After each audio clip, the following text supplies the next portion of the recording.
No, I'm not trying to get attention. Even if I'm not Maddie, I could be another girl maybe, but I believe that I'm Maddie. It was a number buried in a paragraph, a detail uttered briefly and then brushed aside. But in any other criminal investigation, it would have been enough to shake the foundation of a case wide open. According to multiple video transcripts and reports, a DNA test conducted on Julia Wendell, who gained global attention after claiming she might be Madeleine McCann, revealed a 69.23% genetic compatibility with Jerry McCann, the father of the missing British child. Not 20, not 40, 69.23. To understand the magnitude of this figure, one must look beyond internet mockery and media dismissal. This wasn't a casual match. It was a genetic alarm bell sounding in the heart of one of the most scrutinized missing persons cases in modern history. The DNA sample, as described in the video. Genetic evidence. What the new test revealed. Compared biological material from Julia Wendell collected independently through her private legal team, with preserved forensic samples believed to have been obtained during the 2007 investigation into Madeleine's disappearance. Sources close to the lab suggested it likely involved hair or saliva evidence, collected from the McCann's apartment in Praia da Luz.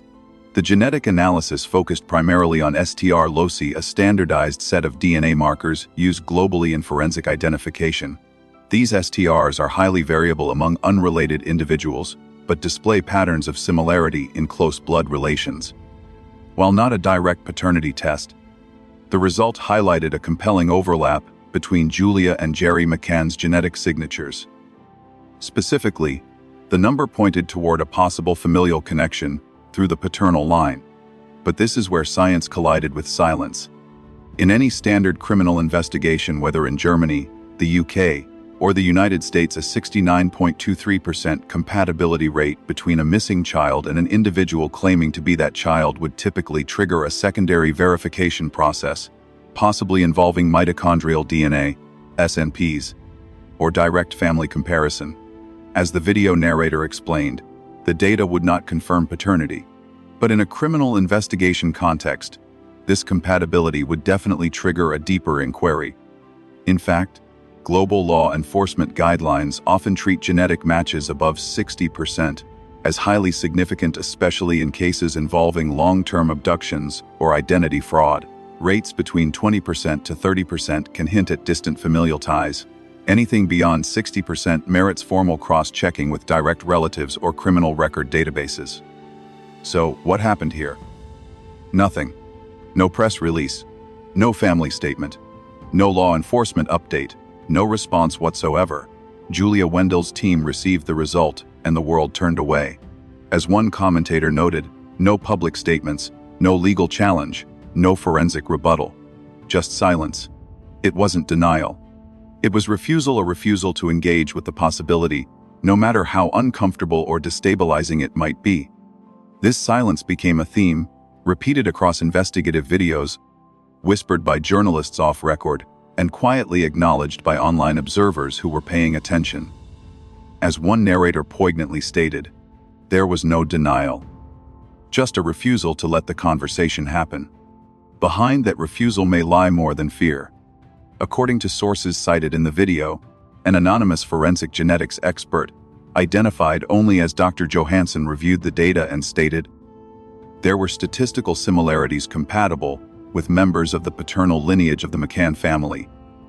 The expert clarified that the DNA profiles revealed markers that should have prompted immediate formal inquiry. While not conclusive on their own, they were not anomalous either. Rather, they formed part of a probability pattern, one that any serious investigation would treat with due process. But due process, it seemed, had left the room. Darker. Johansson further alleged that pressure was exerted on laboratories and intermediaries involved in the testing. The phrase that recurred in multiple reports was chilling. The test was closed under pressure, not science. This echoed internally too. One email from a lab staff member revealed by a third-party YouTube investigation read, "If we open this, the press will destroy the lab's credibility, not because the test was wrong, but because the question it implied was politically and emotionally radioactive. Why was no official second test requested by the McCann family, despite Julia's offer? Why did no British or Portuguese authorities seek to interview her directly? Why was the mainstream press quick to label her delusional without presenting counter-evidence? The most probable answer is also the most unsettling. The narrative that Madeleine McCann was abducted and lost forever had become not just a legal theory, but a national myth, a collective trauma, and a global symbol. Reopening the door to alternatives meant reopening every failure tied to that night in Praia da Luz, from the mismanaged crime scene to the political entanglements, to the media complicity. And so, the question was buried, not disproved, not dismissed with evidence, simply buried under the weight of what it might unravel. One narrator in the series summarized it with a striking metaphor. The truth was like a key placed quietly on the table. No one picked it up. Not because they didn't see it, but because they didn't want the door it opened. And that door, it turns out, may not have led to Madeleine McCann. But it certainly led to something we didn't want to find: a failure of process, a fear of re-examination, and a society too exhausted to reinvestigate a truth that might fracture its faith in institutions. Julia Wendell never said, "I am Madeleine." She said, "I think I might be. Please help me find out." And for that, she was mocked, dismissed, and discarded. But the DNA didn't mock her. It whispered a number, 69.23, and no one wanted to hear it. In the shadows of a global mystery, a name emerged quietly, never featured in headlines, never interviewed on television, yet whispered in the corridors of independent forensic review. Dr. Johansson, a forensic geneticist, became one of the most pivotal figures in the Julia Wendell Madeleine McCann controversy, not because he sought attention, but because her findings struck at the very core of a truth few were prepared to acknowledge. Dr. Johansson's involvement was not initially public. Her name came up in transcripts from independent investigative videos, particularly one titled, "The New Connection Between Julia Wendell and Madeleine's DNA." In it, the narrator explains that Johansson had been granted access to Julia Wendell's full DNA data, including mitochondrial sequencing, and quietly conducted a parallel analysis outside the media frenzy. Johansson reviewed the full mitochondrial DNA sequences and noticed clear matches with haplogroups commonly found in British maternal ancestry. Her discovery was subtle but significant. Julia's mitochondrial DNA was consistent with haplogroup H1, a lineage widely found in the British Isles. Mitochondrial DNA, inherited exclusively from the mother, is not used to confirm direct paternity or maternity, but it is a powerful tool for tracing maternal ethnic and geographic origin, and in this case, it raised serious questions. Julia's mitochondrial DNA is consistent with haplogroup H1, which is among the most prevalent maternal lineages in the British Isles. This finding did not prove that Julia Wendell was Madeleine McCann, but it aligned her maternal heritage with that of Madeleine's maternal side, potentially even linking her with Kate McCann's lineage or that of Madeleine's maternal grandmother. In isolation, it would have been inconclusive. Combined with other genetic indicators and inconsistencies in Julia's personal documentation, it became deeply provocative. And that's when the silence began. Behind closed doors, Johansson reportedly shared her findings with other experts. According to one off-record source cited in the documentary, Dr. Johansson later told a colleague off-record, "The test was closed under pressure, not science." It's a chilling statement. It suggests that the process wasn't derailed by flawed data or inconclusive outcomes, but by external forces unwilling to see the investigation continue. That line, "not science, but pressure," would echo through multiple videos and online discussions as a possible explanation for why promising leads were not followed. Further details came to light through a leaked internal email from the laboratory, where some of the analysis had been conducted. According to one of the narrators in The New Evidence that could open the Madeleine McCann case, the message read, "If we open this, the press will destroy the lab's credibility. We cannot risk being pulled into that circus. That sentence encapsulated the fear not of falsity, but of association, the dread of being drawn into a high-profile, polarizing, and emotionally explosive mystery that could tarnish the lab's reputation regardless of the validity of the science. This internal resistance paints a bleak picture. Laboratories are supposed to uphold truth through data, not bend under the weight of narrative convenience. Yet here was a team of scientists opting not to pursue a potential breakthrough, not because the evidence was unworthy, but because the consequences of acknowledgement were deemed too great. This reluctance to act was not just institutional. According to multiple video sources, Johansson and her associates faced pressure from several directions: media, legal teams, and even unnamed political interests. Lab officials hinted at not just media pressure, but also political interests who wanted the case to remain undisturbed. While no names were publicly disclosed, several narrators drew connections to the broader political landscape surrounding the original McCann investigation. After all, the Madeleine McCann case wasn't just a local tragedy, it was an international event, one that drew involvement from British prime ministers, global media giants, and multi-million-dollar search campaigns. Any new lead that threatened the prevailing theory could risk a public and political firestorm. One particular analysis stated it plainly: it wasn't the data that scared people. It was what the data might force them to admit. Indeed, what would it mean if Julia Wendell's genetic profile, not conclusive, but certainly compatible, were seriously explored by mainstream authorities? It could mean reopening forensic archives, confronting procedural mistakes, and unraveling a narrative that the world had, after 16 years, largely accepted as settled. So instead, the data was set aside. Julia was not invited for further testing. No official comparison was made between her DNA and that of the McCann family. No new investigators were brought in to verify Johansson's findings. The implications were profound, but the official reaction was an orchestrated silence. The truth wasn't denied. It was buried, not because it was false, but because it was dangerous. That line, repeated across several episodes, became a kind of mantra, an explanation for why the most disturbing or inconvenient truths are often the ones least likely to be examined. The case of Julia Wendell wasn't just about science. It was about the fragility of public trust, the power of media framing, and the cost of narrative disruption. Johansson's work, according to those who cite him, never received a proper scientific rebuttal. No peer-reviewed challenge, no follow-up studies, just a quiet dismissal, followed by a wave of online discrediting campaigns targeting Julia herself, labeling her delusional or manipulative, without ever disproving the data she submitted. The deeper one looks into this chapter of the case, the clearer the pattern becomes: a system more interested in protecting its structure than pursuing its truth.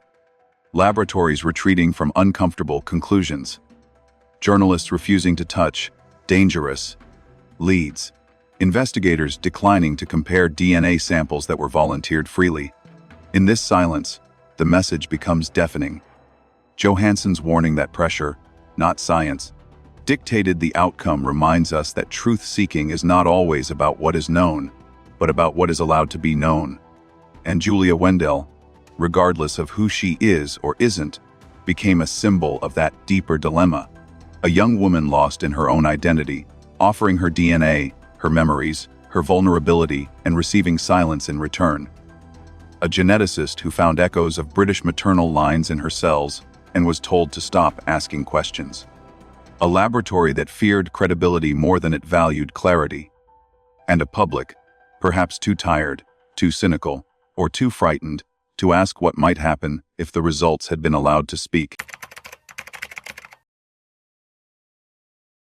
In the world of true crime, what is not said often reveals more than what is. And when it comes to the strange and polarizing story of Julia Wendell, the young Polish woman who in 2023 claimed she might be Madeleine McCann, the silence from mainstream media wasn't accidental. It was deafening. It was strategic. Despite the global firestorm ignited by Julia's claim and the ensuing DNA controversy that captivated online audiences for months, Netflix, the very platform that popularized long-form true crime docuseries, remained entirely mute. Their 2019 series, The Disappearance of Madeleine McCann, hailed for its comprehensive investigation, makes no mention of Julia. Even in digital updates or promotional content across social media, there was no reference to her at all. This absence is more than a simple editorial decision. At the height of Julia's exposure, when YouTube channels and alternative investigative outlets were dissecting her DNA test results, her memories, her eye condition, her missing documents, mainstream titans like BBC, Sky News, and CNN opted out. Julia Wendell didn't just go unacknowledged. She was erased from the public record of one of the most widely covered child disappearance cases in history. And then came the leaked quote that would crystallize the strategy behind the silence. In a YouTube investigation titled, "The Hidden Evidence That Links Julia Wendell Directly to Madeleine McCann," an anonymous Netflix producer reportedly explained, "It doesn't fit the story we want to tell." 6 words. That's all. But within those 6 words lies a complete philosophy of narrative control. The Madeleine McCann case, in the public mind, had settled into a familiar mold: an innocent child, abducted from her bed while on holiday, a devastated family, a botched investigation, and an unsolved mystery cloaked in tragedy. Julia Wendell, her claim, her DNA results, and the unanswered questions around her identity didn't fit that template. What if her story reawakened public scrutiny? What if it forced viewers to reconsider the foundational assumptions about the case? What if it raised the uncomfortable possibility that the narrative the world had grieved and in many ways moved on from was incomplete? According to several independent investigators and commentators, that is precisely what the media was trying to avoid. In another video, could Julia Faustina's DNA solve the Madeleine McCann case? The narrator offers this piercing observation: global media avoided mentioning Julia, not because she was irrelevant, but because acknowledging her would reignite a fire everyone had tried to put out. Reignite. That is the key word. Because in truth, Julia Wendell didn't threaten closure. She threatened reopening. And for journalists, politicians, and institutions who had staked reputations, and in some cases, careers on the conclusion that Madeleine McCann had either died or would never be found, Julia's story was a loaded matchstick near a room full of gasoline. The fear wasn't that Julia was right. The fear was that she might be close enough to the truth to warrant reinvestigation. That she might prompt renewed calls for DNA comparisons, legal inquiries, or public interest that could expose inconsistencies in the original timeline, forensic evidence, or family statements. Even if she turned out to be wrong, the process of proving it could unravel carefully constructed boundaries. Which is why, according to these independent sources, the major networks and content platforms made a calculated choice: don't engage, don't mention, don't amplify. Silence her without silencing her. And when challenged, the justification was always easy: she's a hoax, an attention seeker, not credible. But curiously, that debunking never came with actual data. Never with published scientific rebuttals. Never with direct interviews from labs or experts. Just a mission. As one commentator dryly observed in a video seen by millions, if Julia is a fraud, she would be an easy debunk. But instead of debunking her, they erased her. It's a troubling thought. In an age where misinformation runs rampant and false claims are regularly dismantled in public, why wouldn't the media simply expose Julia Wendell if she were so clearly wrong? Why not show her test results as irrelevant, her story as fabricated, her memories as delusional? That would have been the cleanest resolution. But instead, what the world witnessed was a coordinated refusal to engage at all. The question then becomes not, was Julia telling the truth? But rather, if she doesn't matter, why does everyone work so hard to pretend she doesn't exist? It's a paradox that many true crime followers now see as a red flag. Because total erasure is rarely the response to nonsense. Total erasure is the response to risk. Risk of disruption. Risk of new questions. Risk of narrative collapse. And therein lies the most haunting possibility. That Julia Wendell, whether or not she is Madeleine McCann, presented a scenario that no one wanted to entertain, not because it was false, but because it was too dangerous to explore. After all, if you allow one thread to unravel, the rest may follow. A young woman with a missing childhood, no birth certificate, eye anomalies matching a missing child, partial DNA compatibility with a key family member, and memories of abuse consistent with known case details. That is not the profile of a typical hoax.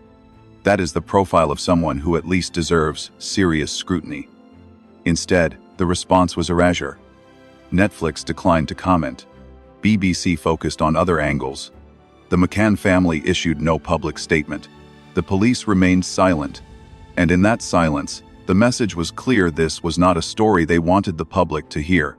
Because perhaps the worst truth of all isn't that Julia Wendell might be Madeleine McCann. The worst truth is that, if she were, the system isn't prepared to deal with it. In the world of missing persons and unresolved crimes, the loudest warning signs are often not screams, but silences, absences, gaps in paper trails, inconsistencies in family narratives, childhoods that seem to have been edited or erased. Such is the case with Julia Wendell, a young woman from Poland who, in 2023, stunned the world by claiming she might be Madeleine McCann. But while her claim captured attention, it was what surrounded her life before the spotlight, what was missing from it, that truly demands scrutiny. The first red flag emerged not from any resemblance or eye condition, but from something far simpler and far more damning. Julia Wendell does not possess a verifiable birth certificate. In a world where bureaucratic documentation is often the first indicator of legal existence, Julia's lack of an official identity raises chilling questions. In the documentary-style video, Geeniki Evidenci, What the New Test Revealed About Julia Faustina and the McCanns, the narrator stated bluntly, there is no verifiable birth certificate. No consistent medical records exist prior to age 5. It's a stunning revelation. In any Western country, especially in Europe, it is nearly unheard of for a child born after the 1990s to lack these fundamental documents. The absence is not bureaucratic negligence, it suggests intentional omission or concealment. Independent investigators who reviewed Julia's early life found no hospital birth record, no early childhood vaccinations, no preschool enrollment, no doctor's visits, nothing to tie her to a traceable origin before the age of 5. This fact alone raises disturbing possibilities. Was Julia abducted as a child and given a new identity? Was she inserted into a family that wasn't biologically hers? Some experts speculated she may have been trafficked, her identity carefully rebuilt from the age of 5 onward to prevent her discovery. But the mystery deepens with her visual history, or rather, the lack of one. When Julia's claims began to circulate widely online in 2023, photos of her as a child surfaced in response to public interest. But as many researchers pointed out, these images appeared late, were of questionable origin, and most disturbingly did not seem to come from her own family. As noted in one video investigation, most childhood pictures of Julia surfaced only after her claim went viral. They did not originate from her immediate family, and several of them appear inconsistent in facial structure and context. Some of these photos were even suspected of being digitally altered or artificially generated. Others lacked basic metadata. There were no dates, no identifiable locations, no verifiable context.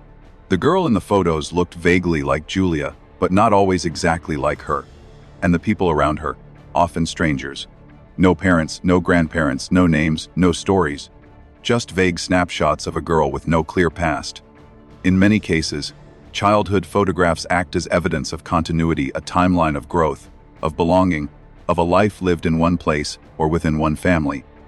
Julia's lack of these markers suggested something else entirely: a childhood that had been interrupted, redirected, or perhaps fabricated after the fact. Then came a revelation that added a chilling layer of plausibility to the theory that Julia's early life had been hidden for a reason. In the video, the new connection between Julia Wendell and Madeleine's DNA. A specific claim was made: a clinic in Germany, around the year 2008, reportedly treated a young girl without identification. The child had scarring and injuries that aligned eerily with known medical reports about Madeleine McCann. She also, according to a retired nurse, spoke English and had visible eye damage similar to the distinct coloboma in Madeleine's iris. Most notably, she was not accompanied by parents or guardians. Due to patient confidentiality laws, the clinic could not release the name of the child. But investigators who followed this thread proposed a disturbing question. Was this Julia under another identity? Was she moved across borders? The timeline fits. Madeleine disappeared in 2007. Julia, as she's known now, would have been approximately 4 years old at that time. If she was abducted and relocated, reintroduced into a new family or system a year later, that would explain the abrupt start of her official documents at age 5. It would also explain the lack of early medical history, the inconsistent photos, and the vague family origins she described in later interviews. Yet this possibility leads to another, even broader hypothesis, one that turns the focus not on whether Julia is Madeleine, but on whether Julia is a victim of something just as dark. In multiple video investigations, analysts present a striking perspective. Even if Julia is not Madeleine, her case warrants investigation. No documents, no early photos, a mysterious medical history. These are red flags for any potential trafficking victim. This is the part of the story often missed in mainstream coverage. Julia Wendell doesn't have to be Madeleine McCann to matter. The anomalies surrounding her life, especially those that predate her claim, point to a child whose early years were possibly stolen, whose origins remain hidden, and whose past may involve criminal neglect, identity tampering, or abuse. The possibility raised is terrifying, yet plausible, that Julia may have been part of a larger trafficking network, one that spans borders, one that erases paper trails, one that knows how to hide children in plain sight by manufacturing new identities and creating false family bonds. These are the very traits investigators have long suspected in the disappearance of other missing children across Europe. In this light, Julia Wendell becomes more than a curiosity. She becomes a potential whistleblower, intentionally or not, on something much larger. And for those who insist her story should be ignored because she isn't definitively Madeleine, there is a haunting counterpoint. She doesn't need to be Madeleine to be worth saving. Her past, or lack of it, tells a story that someone wanted erased. That quote, repeated in multiple sources, captures the emotional and investigative essence of Julia's case. Whether or not she is the missing child from Praia da Luz, she is a missing child, in another sense a girl, whose early identity is lost, whose history was perhaps stolen, and whose body bears scars that match a narrative of abuse. To dismiss her claim without deeper inquiry is to ignore every indicator that something terrible may have happened to her. Her lack of documents, her inconsistent visual history, her childhood injuries, the clinic report, the genetic data with potential familial markers, and above all, the silence that followed her emergence. In a world obsessed with narratives that tie neatly into familiar arcs, victims and villains, tragedies and closures, Julia Wendell is the outlier.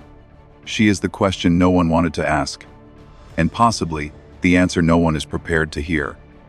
Because if she is not Madeleine, she might be someone else. And that someone else might still be a child stolen by a system no one dares to investigate. Julia Wendell reportedly has a coloboma in her right eye, the same eye and same condition as Madeleine. A coloboma is a defect of the eye where tissue is missing from structures that form the eye, most often visible in the iris. It typically results in a distinct, keyhole-shaped pupil. The condition is rare, estimated to affect fewer than 0.07% of the population globally. In 2007, this anomaly became a focal point of the McCann family's global campaign, appearing on posters and billboards with the urgent caption, "Look into her eye." Now, more than 15 years later, that same visual anomaly appeared in Julia. For investigators familiar with the McCann case, this was not a coincidence to brush aside. According to independent video analyses and forensic image comparisons, Julia's coloboma is not just presented as located in the same eye, with the same orientation. This specific overlap led one investigative commentator to remark, "If you had to create a profile based solely on eye pathology to match Madeleine McCann, you wouldn't change a thing." In many child abduction or identity fraud cases, it is these biological anomalies difficult to fake, impossible to acquire, that provide the first real thread in the unraveling of truth. Julia's eye may be that thread. But the eye alone was not the only echo from the past. Independent analysts, including digital imaging experts, began comparing childhood photographs of Madeleine McCann with current and earlier images of Julia Wendell. The results were difficult to ignore. First, there was the placement of facial moles. Julia bears at least 2 moles on her left cheek and near the chin that align closely with those visible in early photos of Madeleine. These features are not uncommon on their own, but combined with the coloboma, they began to form a pattern. Second, a slight misalignment in the right eye was visible in both individuals. In Madeleine's photos, the right eye appeared marginally off-axis, a condition known as mild strabismus or deviation, often subtle but medically recorded. Julia's right eye, while exhibiting coloboma, also shows signs of that same off-axis alignment. Then came the overlays. Multiple analysts took high-resolution images of both Julia and Madeleine and digitally aligned key facial structures: the orbital sockets, the nasal bridge, the jawline, and forehead curvature. While such analyses are not conclusive in a legal sense, the proportional symmetry was described by one expert as well within the margin of error we'd expect between a child and their adult self. Even the spacing between the eyes, a metric often used in biometric identification, was consistent between the two. When these comparisons were presented across various independent documentary platforms, public interest reignited. Social media users, amateur sleuths, and forensic hobbyists began circulating side-by-side images, many remarking that Julia's adult face looked like a natural progression of Madeleine's. It is important to note that facial features change with age. However, certain skeletal structures, especially the cranial base, orbital rim, and nasal bone, remain stable. In this case, the consistency was startling. Yet, for all this renewed scrutiny and visual alignment, what followed was not an official investigation, not a public forensic rebuttal, not even a cautionary denial. Instead, what followed was silence. No official statement was released by the McCann family regarding Julia's appearance. No forensic expert on record publicly attempted to debunk the eye coloboma similarity. No law enforcement agency acknowledged or responded to the circulated comparisons. And perhaps most puzzling of all, there was no invitation to conduct an official DNA comparison between Julia and the McCann family. Commentators were quick to notice the vacuum.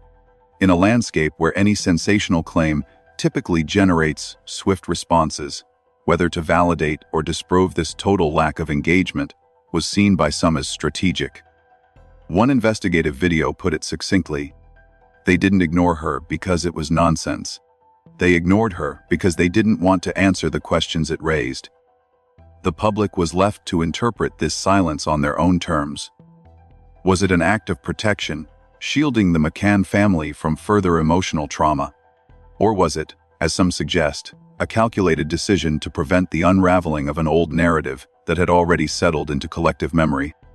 To many, silence is safer than admission. Yet, silence in the face of plausible physical evidence also becomes its own kind of statement, a non-verbal dismissal that draws more questions than answers. Why not publicly refute Julia's claim with a comparative image analysis from an accredited lab? Why not address the coloboma as a medical impossibility in this context, if that were the case? Why not clarify the mole placements or the facial structure similarities with expert consensus? None of that happened.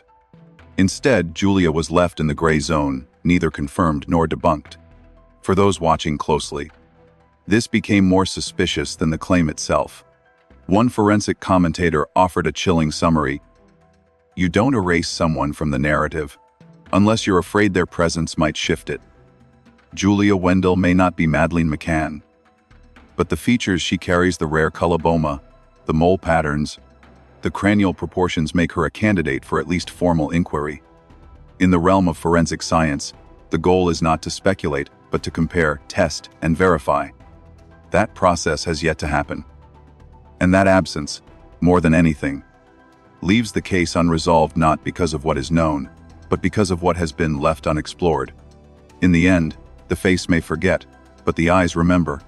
And Julia's eyes, whether by design, by fate, or by some darker history, continue to reflect an unanswered past.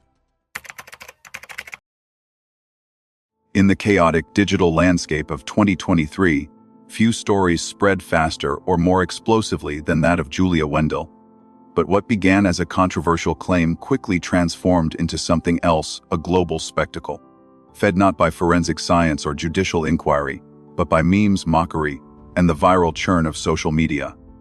Julia's story, rather than being met with cautious investigation, was swiftly swept into the cultural machinery of online video platforms. Within days, her name had become a punchline. Users across the world generated thousands of meme formats, each more irreverent than the last. Her photos were overlaid with sarcastic captions, her interviews sliced into clips and remixed with audio filters or exaggerated effects. Trends emerged, with creators mimicking Julia's speech patterns, rolling their eyes, or sarcastically declaring, "I might be someone too." Entire comment threads became echo chambers of ridicule, with reactions ranging from amused disbelief to outright cruelty. Some of these videos garnered millions of views. Her face became one of the most recognizable of that month, not because of what she said, but because of how many people laughed at her for saying it. Every frame of her expression, every inconsistency in her tone, became fuel for amateur body language readers and self-styled psychological analysts. The tone was rarely neutral. It was dismissive, mocking, often vicious. Julia Wendell wasn't being interrogated or disproven. She was being mimed out of relevance. Meanwhile, traditional media quickly followed suit. Headlines across major outlets leaned heavily on a specific narrative, branding her with labels such as faker, attention seeker, or hoax. The coverage wasn't framed as a question. It was a conclusion. Articles were titled with decisive phrases like, "Polish woman claiming to be Madeleine McCann exposed as fraud," or "The bizarre hoax that fooled the internet." Media personalities and communication experts weighed in, portraying Julia's appearance as a calculated publicity stunt designed to generate fame, sympathy, or even financial opportunity. Rarely did these articles explore her claims in any forensic detail.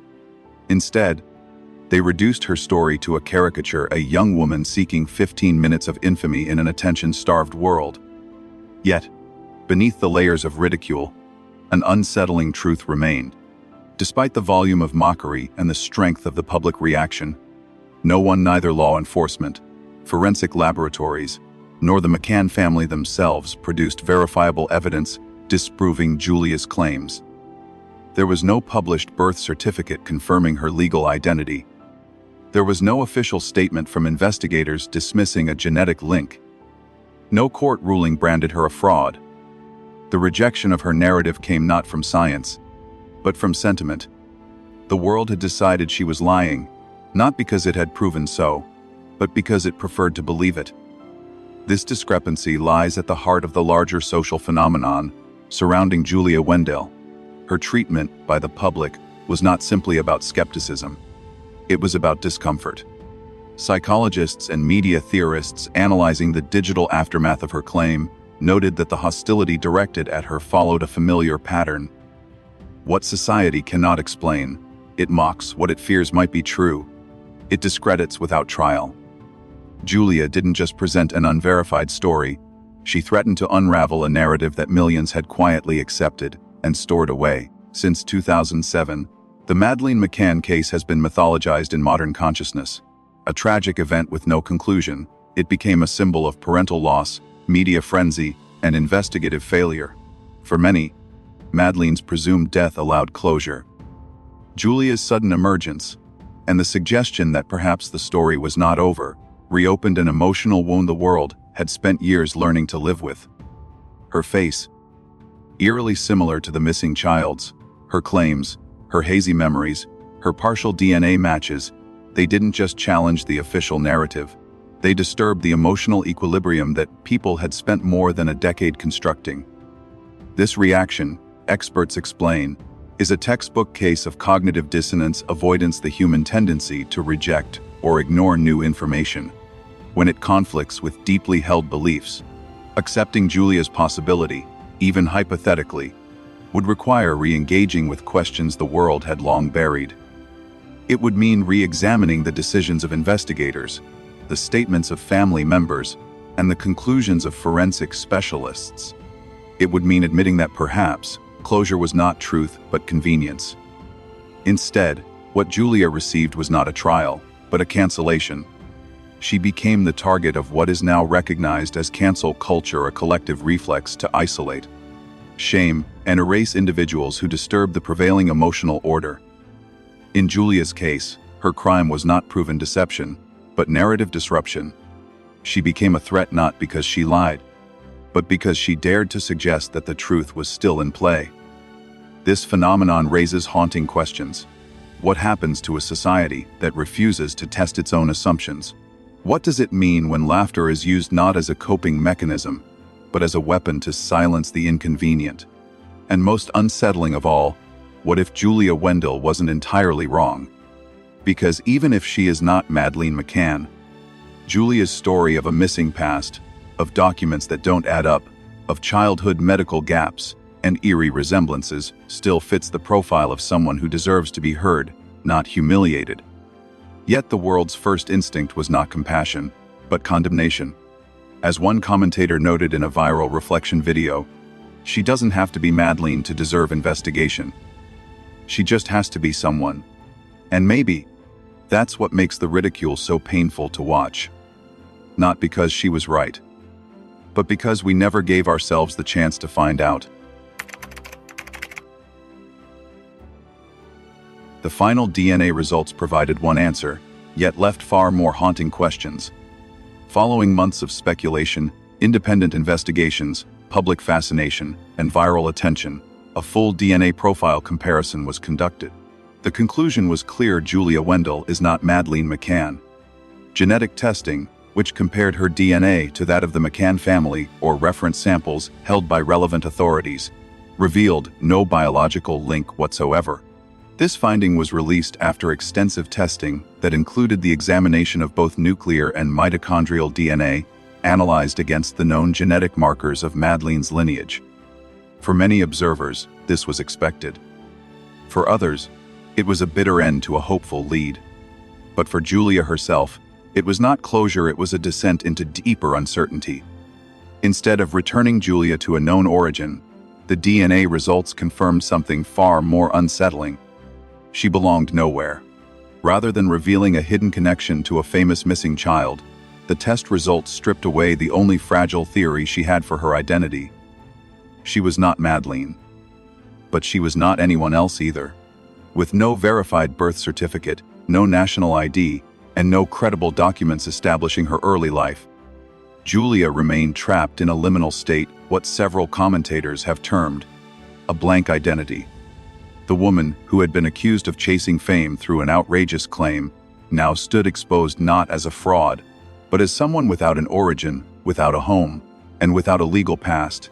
This white zone of identity is more than metaphor. Julia's situation exemplifies a real and bureaucratic no man's land. She lacks the legal recognition of citizenship, has no early medical records, and cannot produce legitimate documents to prove who she is, where she was born, or to whom. She is not just lost to her family, she is lost to every institution that defines and protects individuals.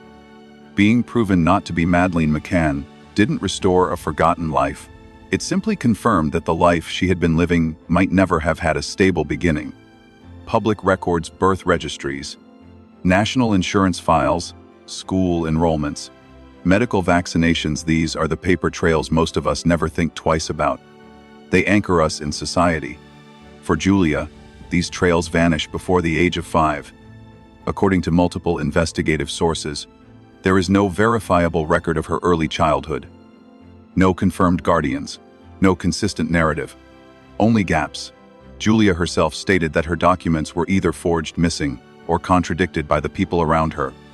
And now, without the McCann connection, those who had once paid attention quickly lost interest, leaving her in the same void she had tried to escape.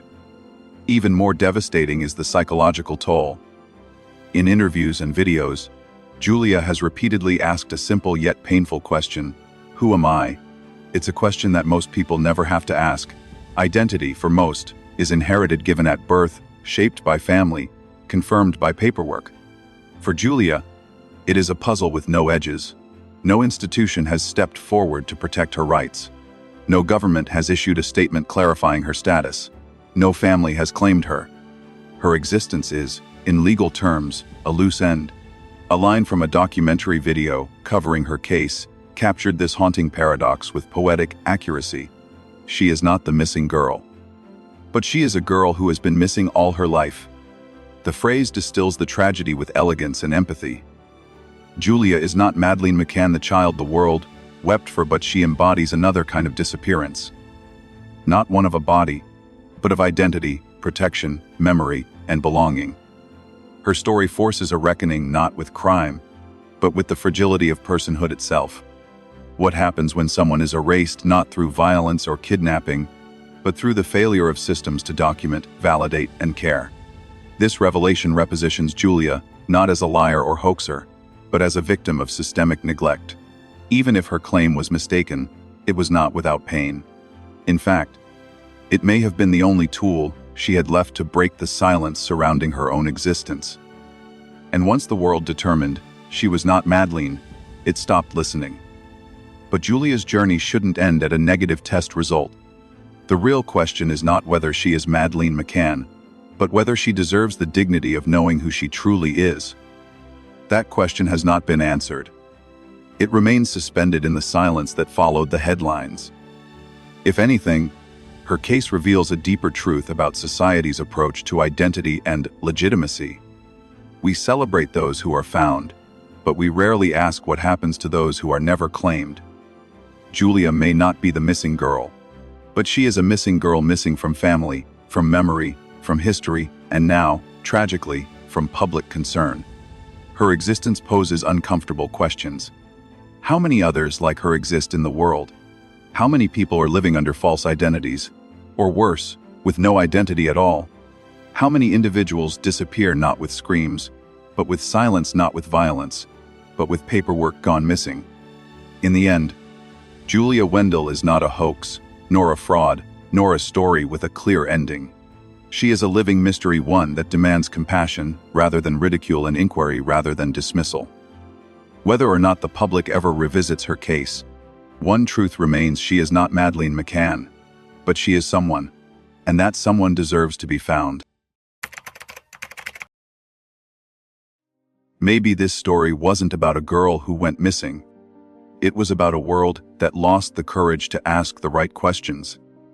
In the vast world of unresolved disappearances and societal intrigue, few stories have stirred such visceral discomfort as the case of Julia Wendell, a young woman from Poland who, in 2023, publicly claimed she might be Madeleine McCann, the British girl whose disappearance in 2007 became one of the most haunting mysteries of modern times. Julia was not met with curiosity or due process. Instead, her claim ignited a fierce wave of public ridicule, media silence, and outright dismissal. But this isn't merely the story of a controversial claim. It is, in many ways, a moral test for society itself, a barometer for how we handle uncertainty, challenge, and the disruptive force of a question we were no longer willing to ask. Julia didn't demand to be believed. She asked to be heard. But the response she received was less about evidence and more about emotional discomfort. The moment she suggested she might be Madeleine, the public reaction was not investigative curiosity, it was collective rejection. Mainstream media downplayed her. Online commentators branded her a hoax. Social media turned her into a punchline. Memes, reaction videos, and satirical edits flourished. Very few paused to ask, what if this isn't about certainty, but about courage? Courage to verify, courage to question, courage to care. In that moment, Julia Wendell stopped being a person. She became something far more inconvenient: a mirror. a mirror reflecting how uncomfortable society is when its most emotionally charged stories are reopened, and its preferred conclusions are shaken. Julia's story didn't fail a DNA test, it failed an emotional test. As a community, as a media environment, and as a species of storytellers, we didn't ask, is she telling the truth? We asked, why is she bringing this up again? Because that's the unsettling truth. Julia's claim wasn't rejected based on clear forensic contradiction, at least not initially. It was emotionally disqualified. For many, the story of Madeleine McCann had already settled into place: a tragic disappearance, a grieving family, a flawed investigation, and no definitive answers. But the collective grieving had been done. We had closed the emotional file. Julia reopened it, and for that, she was punished not by evidence, but by a culture that would rather preserve emotional closure than factual integrity. It became less about whether she was Madeleine, and more about the fear of what it would mean if she could be. That level of disruption was not welcome. In one independent video documentary, a line captured the heart of the uneasy. She was the match that could light the powder keg we buried in 2007. This statement is not about Julia's identity. It is about her impact. Her very presence reminded the world that the McCann case was, and still is, a case without resolution. A case with unasked questions, overlooked evidence, political interference, and unclosed loops. Julia threatened to make us look again not at her, but at ourselves. Was the investigation as thorough as we believed? Were the cadaver dog alerts ever fully explained? Why were some suspects dismissed without trial? Why did critical forensic inconsistencies go unchallenged for years? Julia didn't revive these questions by answering them. She revived them simply by existing. Her story didn't require faith. It required fortitude. And that, it seemed, was in short supply. In the end, Julia Wendell was confirmed not to be Madeleine McCann. DNA testing ruled out a biological match with the McCann family. That should have closed the book. But it didn't. Because the tragedy of her story wasn't her false identity. It was the absence of any identity at all. She remains a woman without verified birth records, without a clear family of origin, without a national identity backed by paperwork. A woman not found but also never claimed. The final quote in one investigative commentary captured the essence of the tragedy. She is not the missing girl, but she is a girl who has been missing all her life. This truth cuts deeper than any headline ever did. Julia didn't deceive anyone. She may have been wrong, but she wasn't lying. She may not be Madeleine, but she is still a mystery and, more importantly, a person. A life lost in the margins of identity, paperwork, and belonging. The final chapter of Julia's story doesn't end with a press release. It ends with a question that is not hers alone, but ours. Maybe this story wasn't about a girl who went missing. It was about a world that lost the courage to ask the right questions. Because what Julia exposed, perhaps accidentally, is the fragility of societal comfort.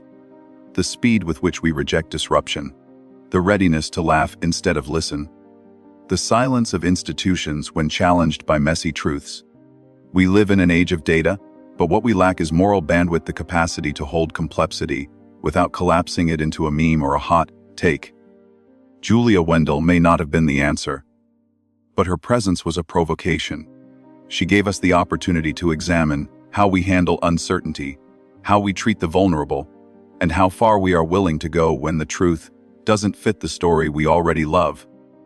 In the true crime world, the question has always been, what happened? But in Julia Wendell's case, perhaps the better question is, why didn't we want to find out? Whether she was right or wrong in her claim is no longer the point.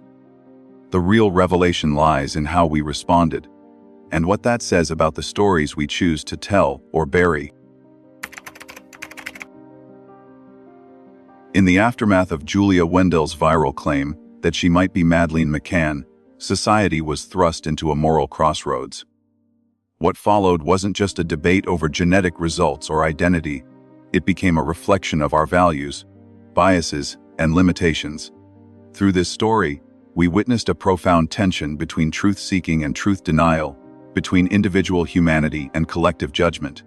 There were lessons learned, lines exposed, and above all, a reckoning with what it means to be seen, believed, or erased in the digital age. The case forced society to reevaluate the definition of what it means to be a missing person. Traditionally, we imagine abductions, disappearances, and dramatic vanishing acts. But Julia Wendell, a woman with no verifiable birth certificate, no consistent medical history prior to age 5, and no clear national identity, challenged that notion. She wasn't missing in the conventional sense. She had not vanished from a known family, but rather had existed outside the framework of legal, medical, and familial recognition. Her existence revealed a form of identity limbo that often escapes public concern. Without papers, lineage, or memory, she symbolized a category of people who live unseen by systems that are supposed to recognize them. "You don't need to disappear to be missing." This quote resonated deeply. It reframed missingness as not just a physical absence, but a bureaucratic, psychological, and social invisibility. The resurgence of the Madeleine McCann case in global discourse years after it had faded from the headlines was another unexpected outcome. Julia's claims may not have proven conclusive, but they did reignite public attention, prompting new media coverage, social media engagement, and analytical retrospectives. For a case long marked by silence, inconsistencies, and jurisdictional complexity, this was a rare moment of renewed urgency. The case returned to the center of discussion, not because of institutional efforts, but because of a single woman who dared to raise a possibility. This in turn placed subtle pressure on investigative agencies and the McCann family to clarify, respond, or, at the very least, acknowledge the public's lingering questions. Julia's story became a case study in how society reacts to discomfort. Her existence disrupted the established narrative. She entered a space many believed was already emotionally resolved. And for that, she was mocked, canceled, and discredited not through legal analysis, but through memes, TikTok jokes, and viral humiliation. It revealed the darker underbelly of modern information culture. Our tendency to protect comfortable truths at the expense of uncomfortable possibilities. In a time of hyperconnectivity, Julia became not just a person with questions, but a public spectacle. Her story exposed the ease with which digital society turns a potential victim into a punchline, and how quickly moral fatigue replaces moral responsibility. One of the most significant ethical dilemmas posed by Julia's case was whether a person deserves to be formally investigated not because they are famous, but because they present verifiable anomalies in identity, trauma, and documentation. Even if she wasn't Madeleine, Julia's lack of legal records, her history of trauma, and her uncertain identity should have warranted an independent investigation. Instead, she was judged on social likability and public fatigue, not on investigative standards. The incident set a quiet but vital precedent that being voiceless, undocumented, or inconvenient does not disqualify someone from being heard. Perhaps the most visible loss was Julia's public image, labeled a faker, attention seeker, and hoax. By countless media headlines, she became an object of mockery. This happened despite the fact that no legal or scientific evidence was ever presented proving she lied. She wasn't proven wrong. She was laughed out of the conversation. The internet judged her not on the basis of proof, but on the collective discomfort she triggered. In the end, she lost not just her claim, but her dignity without ever receiving due process in public opinion. Julia's case was never treated with forensic seriousness. Her rare coloboma eye defect, inconsistencies in childhood records, and documented trauma were brushed aside, not refuted, not confirmed, but simply ignored. An opportunity to scrutinize a potential trafficking survivor or undocumented child was abandoned because the public didn't like the timing or the implications. The loss here wasn't about Julia being right or wrong. It was about failing to honor due diligence. Ironically, Julia's appearance may have set back progress in the McCann case. Her claim revived interest, but it also triggered public exhaustion. Many grew more cynical, more dismissive, more inclined to tune out. Instead of expanding the path toward justice, It arguably made that path messier, obscured by noise and frustration. This collateral damage matters. When emotional exhaustion replaces curiosity, true answers may never emerge. Finally, the silence of official systems, legal, forensic, diplomatic, signaled something deeper. Julia's request to be investigated was met not with clarity, but with avoidance. Law enforcement did not issue formal clarifications. No agency acknowledged or denied her claims with evidence. This silence reinforced a grim realization: even in the face of legitimate anomalies, systems can choose inaction. When a woman with plausible grounds asks to be heard and receives only ridicule or silence, it chips away at faith in justice systems designed to protect the vulnerable. In the end, what we gained was knowledge about ourselves. Julia Wendell's case exposed the fragility of identity, the violence of online judgment, and the selective empathy of a world overwhelmed by information but starved of introspection. What we lost, however, was more devastating. We lost the chance to believe someone who didn't come packaged in certainty. We lost faith in our ability to hold ambiguity without cruelty. And we lost sight of a basic truth: being wrong is not a crime, but refusing to care might be. She was not the missing girl. But she showed us how easily we lose those who don't fit the narrative. Whether Julia Wendell was Madeleine McCann never became the central question. The real question, the one that lingers, was whether we, as a society, are willing to hear a voice that doesn't come with a neat conclusion. And in answering that question, we told Julia something even deeper: that you can be honest, confused, desperate, and still be discarded. Not because you lied, but because you made us uncomfortable.